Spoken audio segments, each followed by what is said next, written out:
Hi, everybody. Let's bring ourselves back into session. I'm having too good a time at the conference, so sorry to be a few minutes late. We're going to have our second keynote of the day, Closing the Generation Gap in Video Conferencing, How a Bunch of Kids is Transforming a Telco with their WebRTC service. Svein, Yngvar, Willassen is with us to tell us. Thanks so much. Thanks. I'm delighted to be here. Can you hear me well in the back? No worries. Good. So my name is Svein. I come from Oslo in Norway, where I work in Telenor. And Telenor is the incumbent operator in Norway. So it's the company that started its history as the telegraph and telephone company originally, and then evolved into a modern mobile operator that today is operating in 14 countries and has 200 million subscribers. So it's a big international telecom operation today. What I'm going to talk about today is a service that we're running that I started, and the name of that service is Appearin. How many of you have heard about it before? Some of you? Okay, I'm not going to spend a lot of time telling you what the service is. So what you can do afterwards is to go to appear.in and check it out. It's basically a video conferencing service that allows you to run simple video conferences directly in the browsers, and it uses WebRTC. The point of this talk is, how does this fit into a telco, and what is the impact of working with an internet service like this in a telco? So to get started, most of you probably don't think of telcos as tech companies. Me neither. Today, most of the telcos are certainly not tech companies in my mind. But if you look at history, the telcos certainly originally were tech companies. Looking back to the history of Telenor is looking back at the history of technology as such in Norway. And I think the same story applies in most other countries. There was one big company that drove the communication technology in general forward by building out telecom networks. It started, as many of you probably know, with the telegraph, the first means to communicate rapidly over long distances. Going back to the 1850s, the telegraph was quickly rolled out in large areas. In Norway, it started with a line between Christiania, which was the name of Oslo back then, and Drammen, which is about 50 kilometers distance through a very dense forest. So it was actually quite hard to build that line, considering the technology they had at the time. And this extended rapidly, so that from where you before had to send couriers with horses, you could now send a message in a matter of seconds from one end of the country to the other. That was definitely a big technical feat. Approximately at the same time when the first line opened in Norway, the first line was laid across the Atlantic Ocean from Ireland to what is called Nova Scotia, Newfoundland. And that was a really big technical feat that was done by the telcos at the time.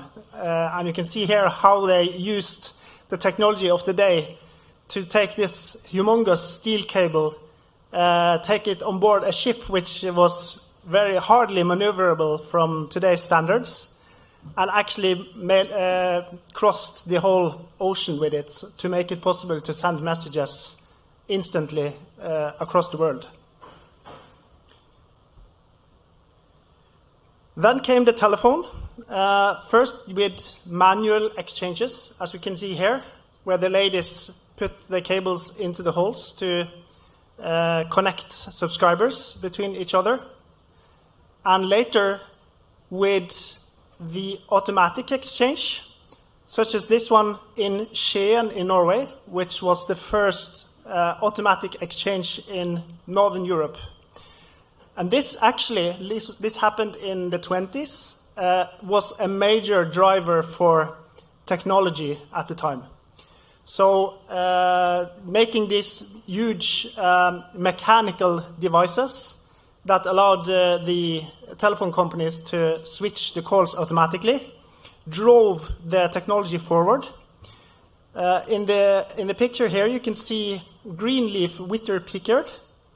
He was in a way, the inventor of the semiconductor. He filed for the first patent of a semiconductor device, which was used to switch in these switchboards. It was the diode. And he was an employee of American Telecom and Telegraph. So who would think that the major driver for such important industries as the semiconductor industry, which later turned into the computer industry, originally came from the same companies that we today know as the telcos? That's actually quite amazing to think about. Going forward, having started a technology revolution with the semiconductor industry, the telcos became drivers for changing the society by enabling communication for everyone. First, by rolling out a vast amount of telephone booths, of which you can see the first one that existed in Norway in this picture. I remember very well that in the 80s, when I was a kid, went to the closest telephone booth to make phone calls. Of course, we had phone at home, but it was more fun to do it away from my parents. So we did that, and I have a lot of memories from these red telephone booths that existed all over Norway from the 30s to the 90s. Then, by rolling out a network on such a massive scale that you could reach everyone, all the houses where people lived in the whole country. And in Norway, this was a major feat that was completed in the 70s. And this is how it happened. Lots of workers, tech workers, working with installation of phone lines all over the country. And those of you who have been to Norway may know that it's not exactly easy. It's a big country with a lot of rural areas, and we have a lot of mountains and forests that make the whole thing very difficult. So in this period, actually most of the employees in the telecom authority were either installers, as you can see here on this picture, or engineers working with planning or administration of this installation feat. So if that isn't a tech company, then what is a tech company? The engineers in the telecom company actually became experts in rolling out telecom infrastructure on mountaintops, which is actually a necessity in a country where 95% of the land consists of mountains or forests. And that, I think, is very much the case here in the US as well. It's really big, vast country. It's challenging to roll out the infrastructure, and we really need to focus on technology to make it happen. In another development, which is more specific to Norway, the Norwegian Telecom Administration became pioneers in developing the mobile phone. And this lady was back in the 60s when they did the first project on the manual mobile phone, which is basically like a manual switchboard where you interact with the operators on radio, and then you get switched through to the phone network. This eventually developed into the NMT, Nordic Mobile Telephone. That was the precursor for GSM. And the Norwegians were also pretty active in the first specification of GSM that happened in the 80s. Having specified the system and equipment got made, you could not now roll out a huge mobile telephone network in the whole country. And in Norway, this happened in the 90s.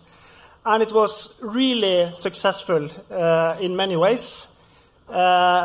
it was rolled out to such a degree that almost everyone had a mobile phone by the end of the 90s. And this was one of the first countries in the world where everyone had a phone. And actually, just a few years later, in the early 2000s, there were more mobile subscriptions in Norway than there are people in Norway. So that was kind of interesting. This meant that the Norwegian Telecom Administration actually became pioneers in rolling out mobile networks and getting this to work on a massive scale rapidly. At the same time, another development came, and that was that Telenor was made. The telecom, what used to be the Telecom Administration, was privatized, and the telecom markets all over Europe actually were liberalized, and the former Telecom Administration was turned into a private company that was listed on the stock exchange, and the state sold out approximately 48% of the shares. So it was now considered a private company. And that meant that Telenor now had to compete with others, both in its home market, but it was also expected to compete with others in other markets around the world. And for Telenor, it was natural to take the advantage that one had rolled out the mobile network early in Norway and try to exploit that internationally. The CEO at the time, Jon Fredrik Baksås, identified the opportunity of rolling it out in countries that were significantly behind, instead of trying to compete with the other Western telecom operators on closer markets. So while there was an initial focus on Scandinavia, quickly Eastern Europe was identified as a bigger opportunity, and operations were started in several countries in Eastern Europe. And then South Asia and Southeast Asia was identified as an even bigger opportunity. And then massive networks were rolled out there as well. So today, Telenor, the Norwegian incumbent telecom operator, actually has 90% of its subscribers in Asia.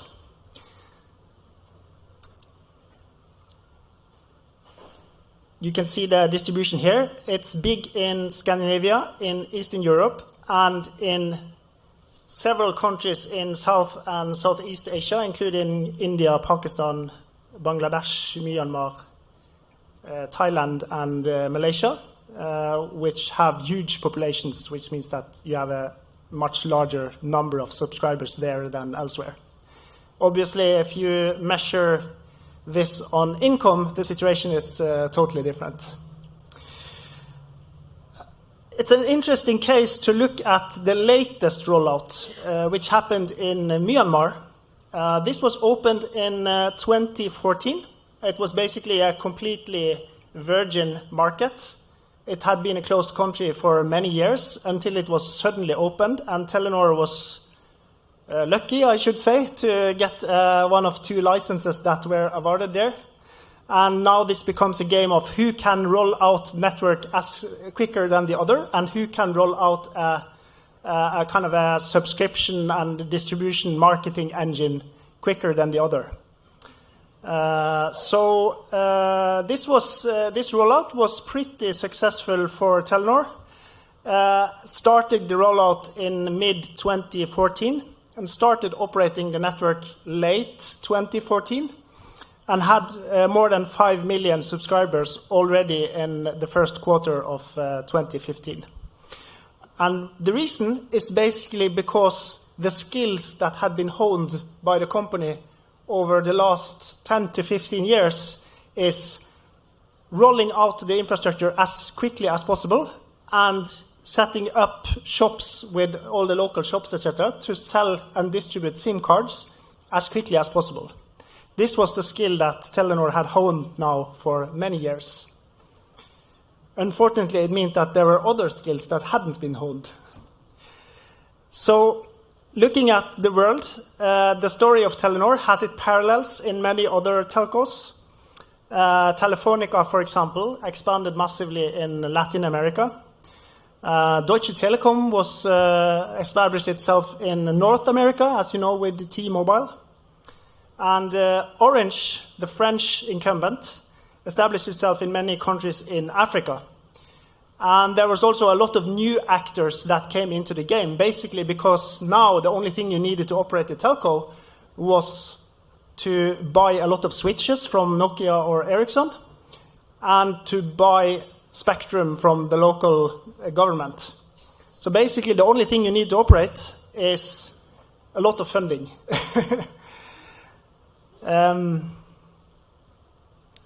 This creates a problem for us because in the end, it's been a gold rush now for 15 years, and the skill that's required to win in that gold rush situation is to be able to roll out the network and distribution as fast as possible. But at some point, there will not be more land to grab. As everyone knows that has participated in the gold rush, the first people that came to the land with gold found the gold, and the others didn't. And now, unless we want to put all our bets on North Korea, I think we have kind of exhausted the world in terms of rolling out telecom networks. If we want to continue to be a growth company, I don't think it's a viable strategy to continue to roll out telecom networks in new countries. It's not going to be the telecom business. If you look at it in isolation, is not going to be a business where you can get more and more profits. Now it's going to be a consolidation business where the profit margins get smaller. And in that situation, it's going to be hard to continue to be a growth company. This is a problem for Telenor. Telenor has been a growth company for 150 years. We have never ceased to be a growth company. We have just grown in different ways. And in the last 20 years, we have only grown by rolling out mobile networks in new countries. So what do we have to do? Well, the obvious solution seems to be to move upstream, right? Go to where there is more value, closer to the source. And for a telecom company, that, it seems everyone agrees, that means moving from doing pure telecom to do digital services. Create more value by making services running on the infrastructure instead of just creating and operating the infrastructure. The problem is just that Telenor had removed most of its tech competence in the period from 1995 to 2010. In a world where you buy everything from Ericsson or Nokia anyway, there is no point in having any of your internal tech competence. And all the installation that was required in new countries were always sourced by someone else. So we didn't really have any internal tech competence, and that occurred anyway. Like this guy, for example, I don't know if you know who it is, but his name is Jon von Tetzschner, and he founded a company called Opera. Actually, that started as a project in Telenor. He thought it would be really cool to make his own browser. This was back in the mid-90s. And so he did while he was working in Telenor, but he couldn't convince anyone in Telenor that this was a worthwhile effort to support further. So he quit and started this Opera software company instead, which is now almost as big as Telenor.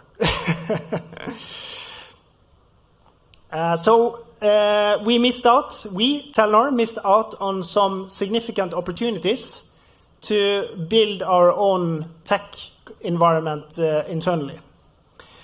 And this seems to be the problem that's faced by Telenor now, and I don't think it's unique to Telenor. I think almost all the telcos are more or less in the same situation. how do you transform a company with 30,000 employees from rolling out networks and do physical distribution to a company that excels in developing and serving new digital services? I actually think that the answer is that you don't. I think most telcos will miss out and will have to survive in a game where it's all about dwindling resources and ultimately consolidation into fewer companies with reduced margins and reduced staffing. For Telenor specifically, already in the late 2000s, in 2009, there were some people that recognized that this was going to happen. And it didn't come from inside Telenor, it came from the outside. What happened in Norway in 2009 was that Google had a development office, a tech office in Trondheim in Norway, which is the same city where the large tech university is. And that was just after the financial crisis, so I don't know if you remember, but Google chose to shut down some of the tech offices they had, and Trondheim, the office, was one of them. So these guys on this picture, at least one of them, worked in the Google office, and he actually identified Telenor, or the telco business in general, as the next business that would be eaten by the internet industry. That had already happened in a way with the music industry and the film industry, and he thought that now it's going to happen with the telecom industry. So all by himself, he went on a crusade to convince all the people in all the senior level management in Telenor that this was going to happen and they needed to act now. And that was at least partly successful, because it was decided to, okay, we have lost all our tech competence, all our service develop competence. Let's do it again. Let's start from scratch and develop something ourselves. And that happened in the name of a new company, Telenor Komoyo, and that was set up as a company that would work with new internet services, that would create an environment for software engineers to work in, that would hire people from the tech industry, and that would be completely separate from the telco, so it wouldn't be influenced by all the negative aura from the telco people.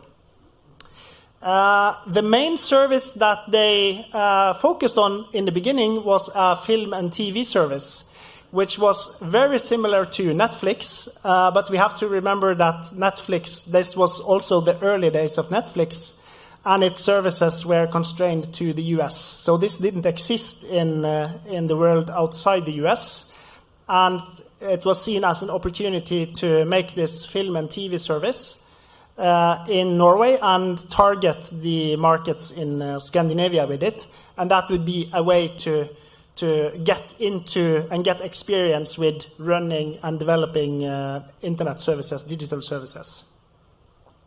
So it was decided to create this service under the name Komoyo View, and the idea was to take it out to the customers in the Telenor footprint. Remember, there's 200 million customers that you could theoretically take it out to, and in theory, Telenor should be well positioned to execute on this, because there was also some other companies in the Telenor sphere that were negotiating rights with content owners. So in theory, you would get content by the negotiation schemes that already existed.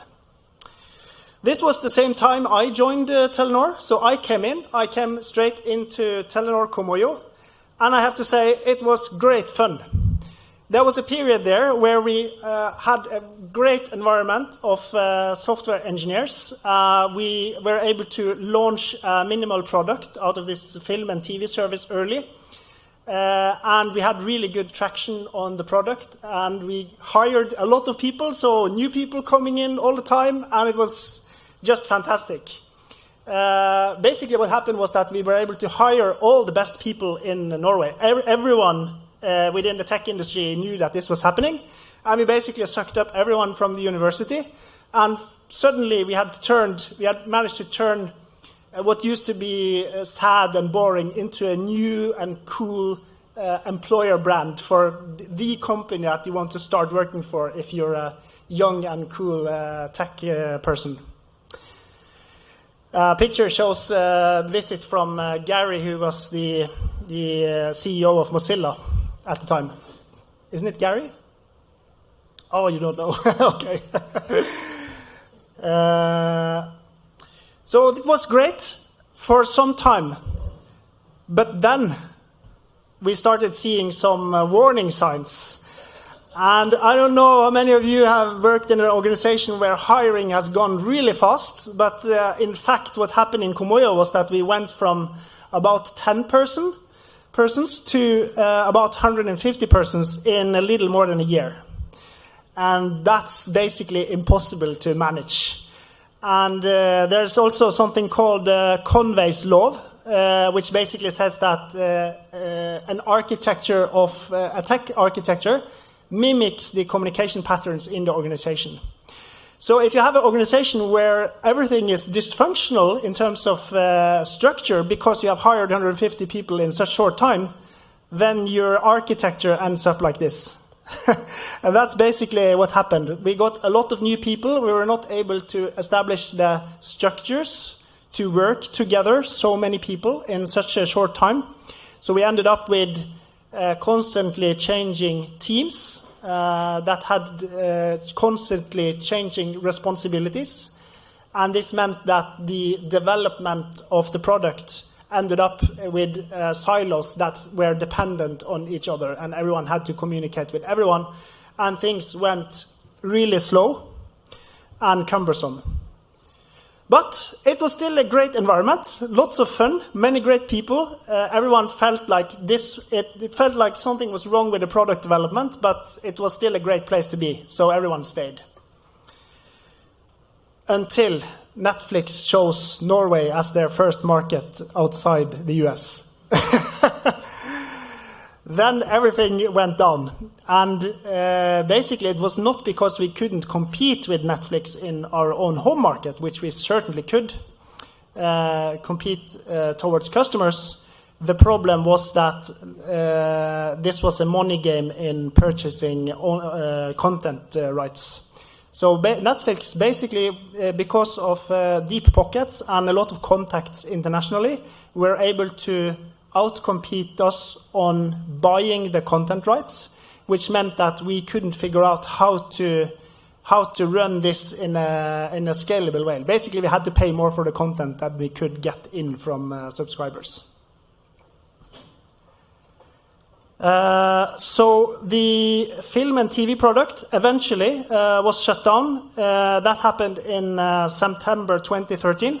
And since most people knew Komoyo as the film service, it was also reasonable to change the name of the company at the same time. So at this time, Komoyo was renamed to Telenor Digital. And it was a lot of confusion in the organization. What is going to happen? We have 150 people, many of them developers. What are they going to work on? We didn't have any projects for them. It was all in turmoil, which eventually led to that many of them chose to resign. And what had been very positive for a couple of years seemed to have taken a real downturn. Before we go to our video conferencing product, I have to take one step back and talk about one of the other products that we made in Komoyo. It was called Talk Plus.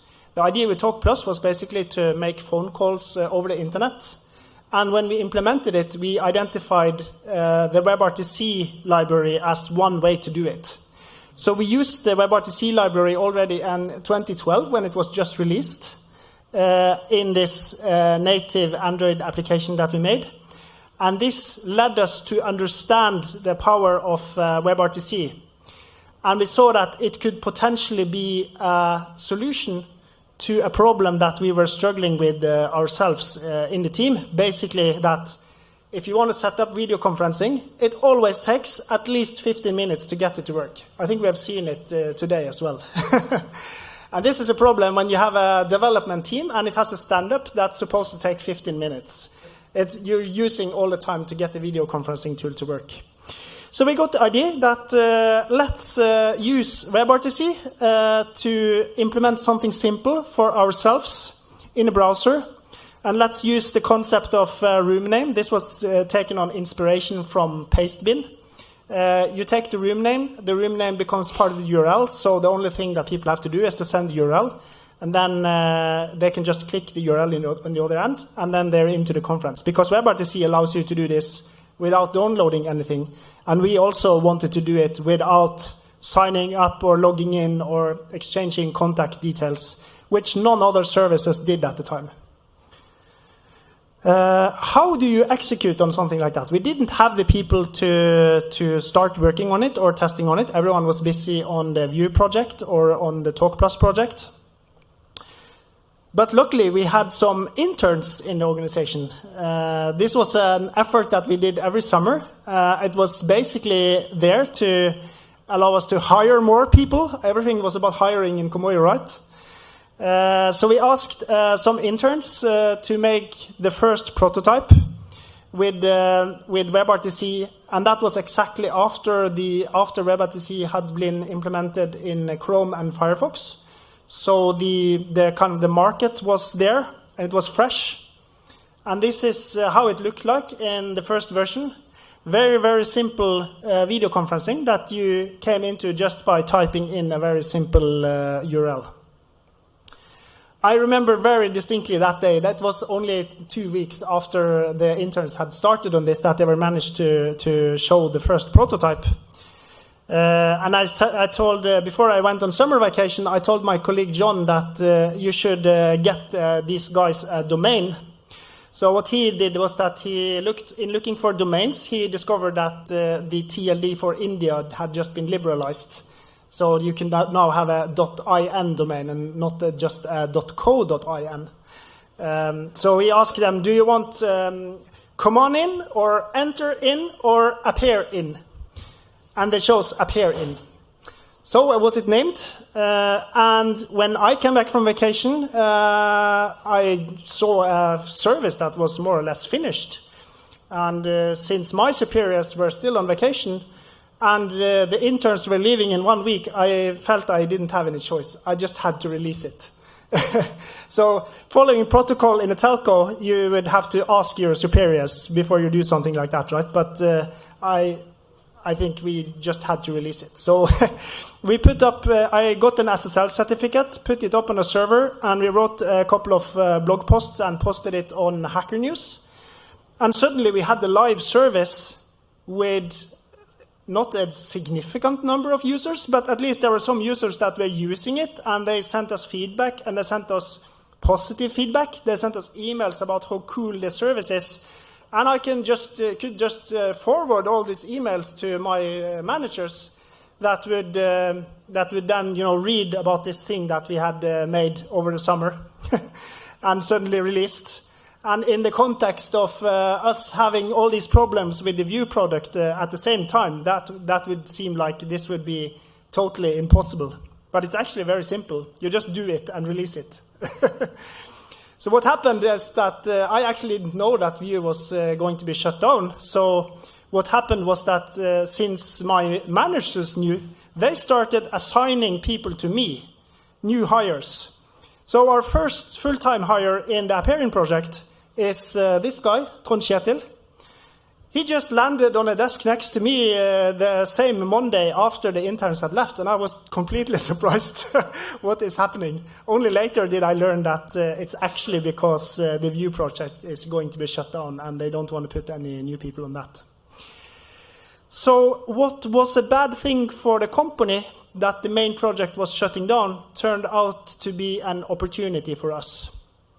I was able to go around in the organization and look for the best people. I got some of the best developers that we had there. I got a very good product manager. And we suddenly had a team running, a great team that could pick up on where the interns had left and start developing this into a real product. And this is a kind of a unique story. It's not, if you run a startup, you're never going to get a 10-person team just like this. And that's what enabled us to really turn this into the success that it has been. Some comments about who the product is for. So that's one of the things that we have struggled with all the way since the beginning. All the original emails that we got was from tech people, and obviously you can see that here. And we are actually quite proud of this moment, which is the first WebRTC three-way call between Opera and Chrome and Firefox. You might recognize the developer advocates for those companies here, which happened in our product. That was really nice for us, and we got to tweet this picture all around the world, and that gave us a lot of users. But in the end, you can't run a sustainable a service with sustainable growth on just these early adopters, tech people. You have to find a real valid use case that you are optimizing for. And we have found that in people who are young, age group 25 to 35, younger than most of us here in this room, that want to use video conferencing and that just want it to work. And why is it meaningful to focus on those young people? It is basically because there's a big difference in how this age group uses technology versus how an older tech group uses technology. The sociologists call it Generation Y and Generation X. And basically what we have found is that in this generation, there is a big intolerance for things that doesn't work. They have used digital products all their life, and if the product doesn't work, they hate it. They don't want to use something that doesn't work. And the tolerance for saying that something doesn't work is really low. If it doesn't work exactly as they want it to work, it doesn't work. And then they will use something else. And that is where we have found that there's a tremendous opportunity, not only in video conferencing, but specifically in video conferencing, to make something that's just easier to use and that works better in many ways than the existing tools. In the older age group, there's it's much more relaxed. This age group, they they are used to that the company provides the technology and the equipment and everything, and that all the software is installed by the company, and that everything is managed by the company, and they use the tools they are given. But this age group, they don't accept that, because the tools they are given are not as easy to use as the tools they have grown up with. So when you're given when you're using Instagram and Facebook, etc., on your private life, and then you are given an intranet from the early 2000s that you have to run in Internet Explorer 7, that's not going to happen. They don't tolerate that. So we have spent a lot of focus on researching what is it that makes the difference for these age groups in video conferencing. And of course, a very important element here is that actually our whole team is in this age group as well. So that's why when I talk about a bunch of kids, that's actually that we have all the people in the team, except myself, in this age group, which makes it much easier to make kind of valid decisions on how things should be. We see that the typical case that video conferencing for Generation X optimizes for is this. It's when you're sitting in a meeting room in the company and the other guys are also sitting in a meeting room in a company. And when that's the situation and that's the expectation, you end up with a closed system where you can make calls from room to room, and you have to install ridiculously expensive equipment in the room to get it to work. This is the classical video conferencing industry. We have a whole industry in Oslo that's based on Tandberg that was acquired by Cisco. It all goes around this kind of equipment. How does Generation Y want video conferencing to be? They want it to be more like this. They want it to be a tool that they can make them work wherever they want to work. So that they can go to a cafe and work from there, or they can work from home, or they can travel to Bali and work from there, just to enable their lifestyle. And the tool has to work. And it has to be properly integrated with all the other tools that they use. Of course, a video conferencing solution doesn't live in isolation. It has to work with Instagram, it has to work with Twitter, it has to work with Slack.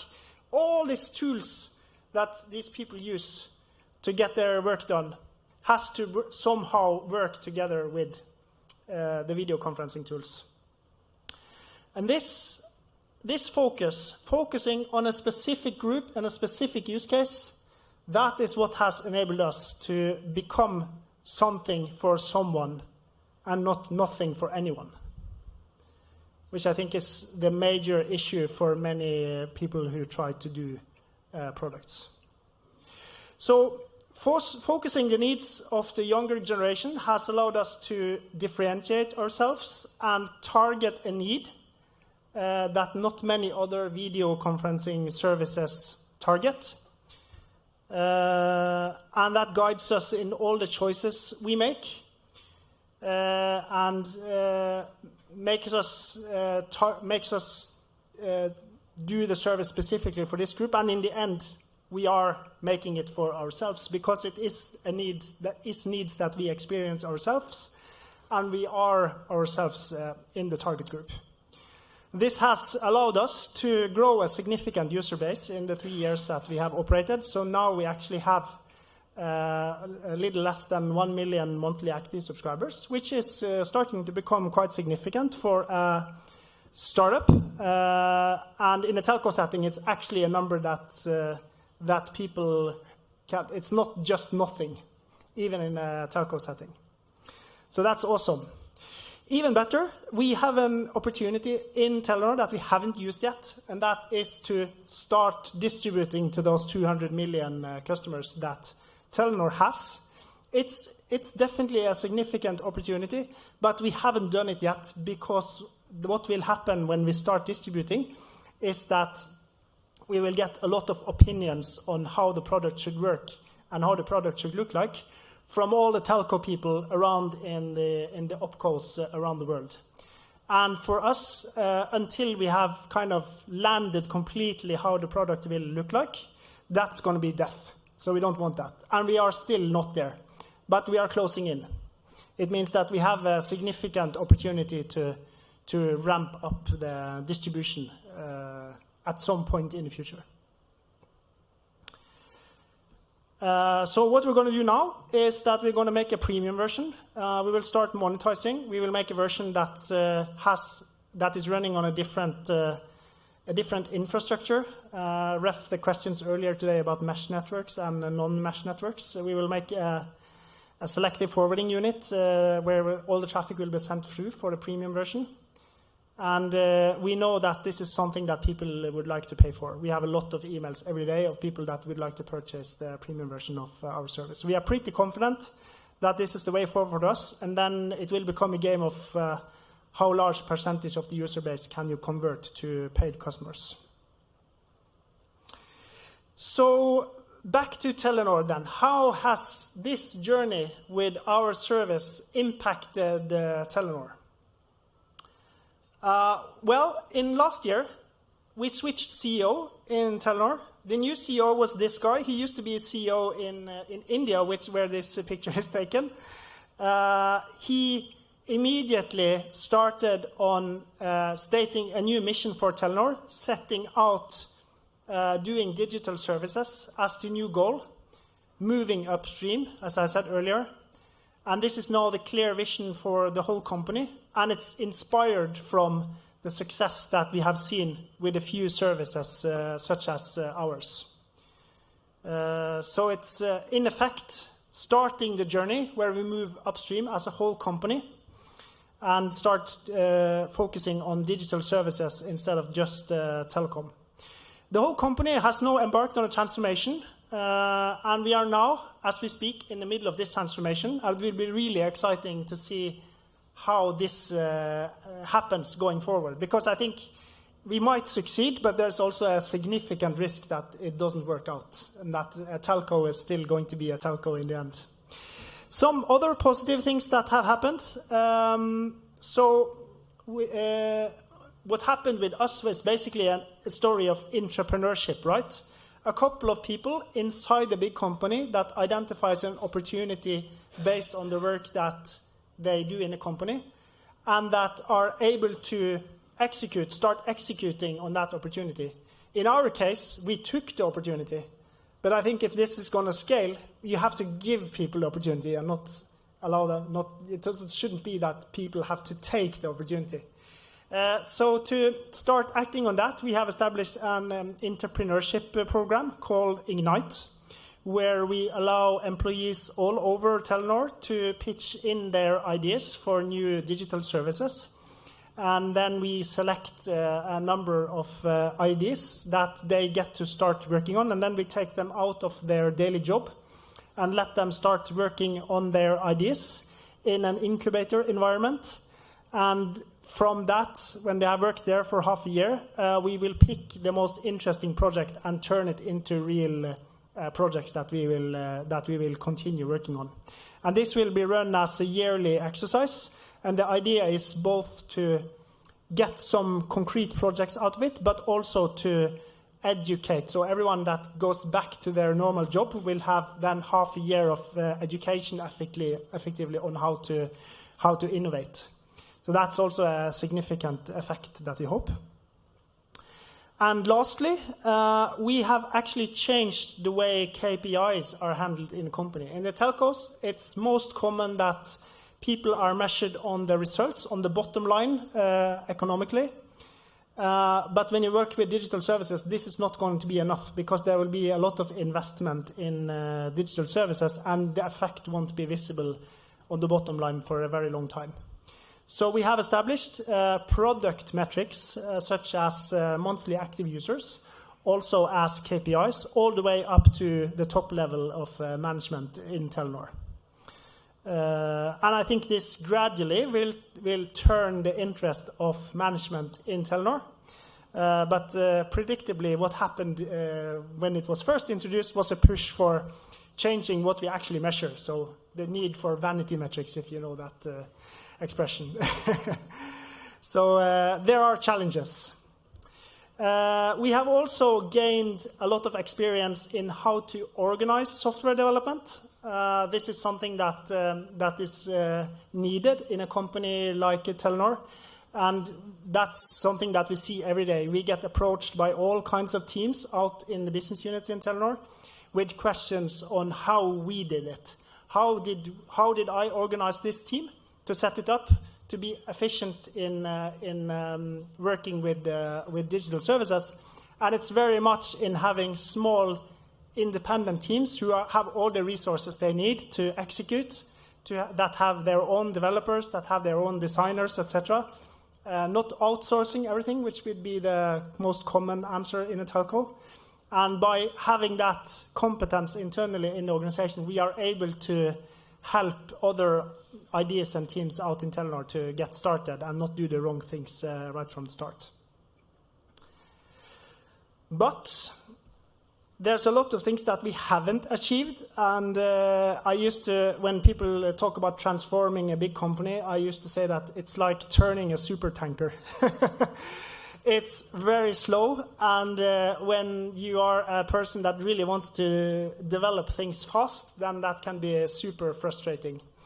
There's a lot of things that we don't see happening. So yes, we have a good software development culture some places, but still it's a telecom company. And there's a significant risk that if you have only small software development teams here and there, you haven't really changed the culture of the company as such. If those initiatives go away, the whole thing dies out. It's not it's very isolated efforts. And then we still have an issue with support systems that are designed for controlling many operational units that operate networks, and they are not designed to support thriving software development. So there's a lot of work to do internally in terms of hiring and HR to build a tech company. We are nowhere near the quality of the big tech companies in that regard. And finally, another issue is that the current strategy is that, of course, you need to fund development of services, and that's funds that you use to build a position, and then later you can take that position and monetize it, just like we're doing now with Appearing. But if the strategy is to fund those initiatives based on the gains you get from operating the telco, that's a good, probably a good strategy until you discover that all the stock market analysts measure the telco just on the earnings from the telcos and compare it with all the other telcos. So that means that in a stock market setting, if we do this, we will lose out on the comparisons with the other telcos and the metrics in the stock market. So that's a challenge that is still unresolved. With that, I would like to open for questions.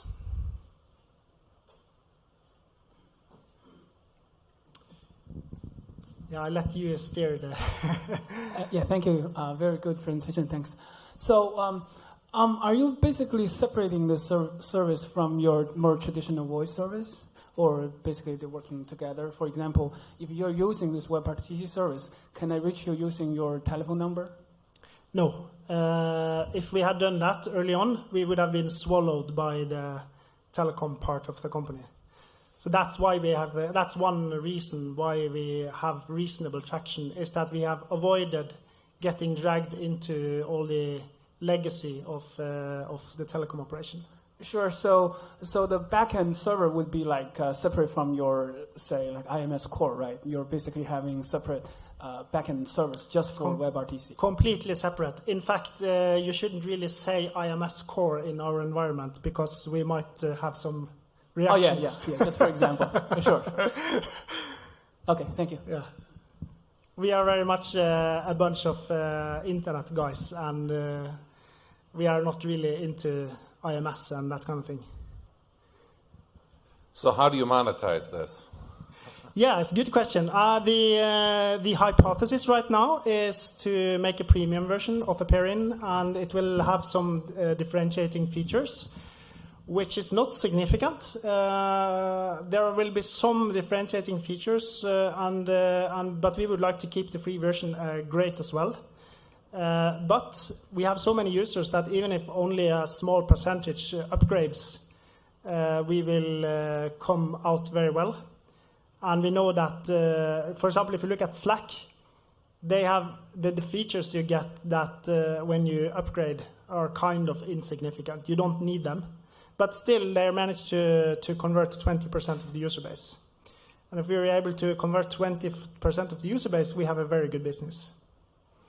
And we know that there's a lot of people who want to pay us just because they want to have a business relationship with the tool that they use. So it's maybe not necessary that that the premium version is very advanced. Just out of curiosity, you mentioned that you're going to move for your premium offer from the peer-to-peer full mesh to the selective forwarding unit. Do you already have something developed internally, or did you already manage to find out some backend for your service? We have developed our own selective forwarding unit.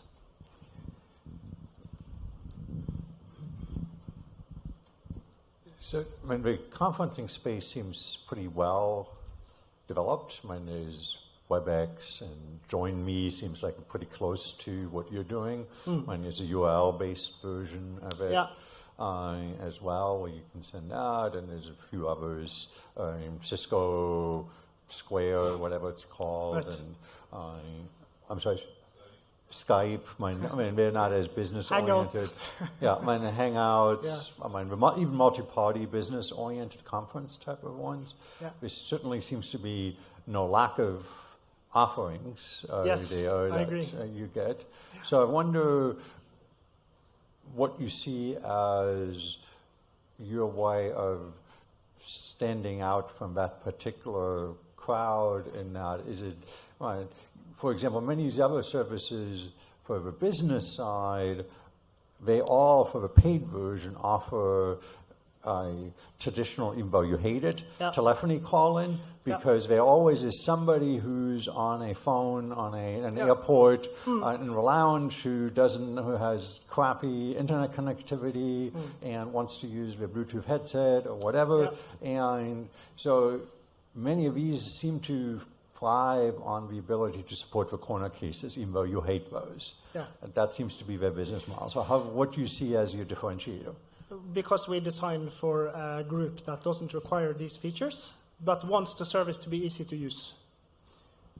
So that's why we consciously decide to drop call-in support, because our target group doesn't need it. They will instead install our mobile app on their iOS device and use it from there.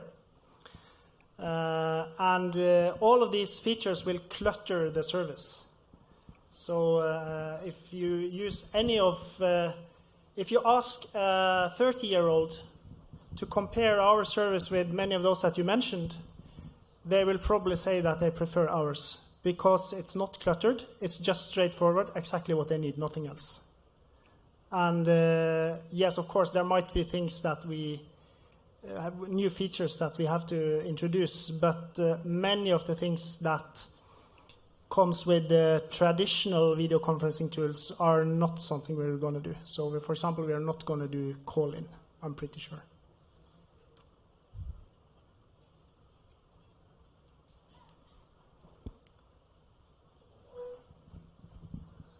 So, one of the challenges with that demographic is they're extremely fickle, as you know.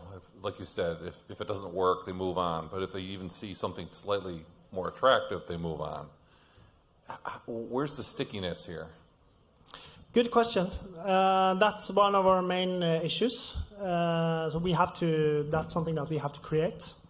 But I think the fact that we have been growing so massively shows that there is at least some loyalty. And I have to say that we have also experimented with another target group, which is teens in high school age. They are even more finicky. So I think that for this particular group, once they've found something that works for them, they will stick to it. And they're not as finicky as one would think in the outset. Thank you very much. I will be here the next couple of days as well, so I'm happy to talk to any of you, and looking forward to that. Thank you.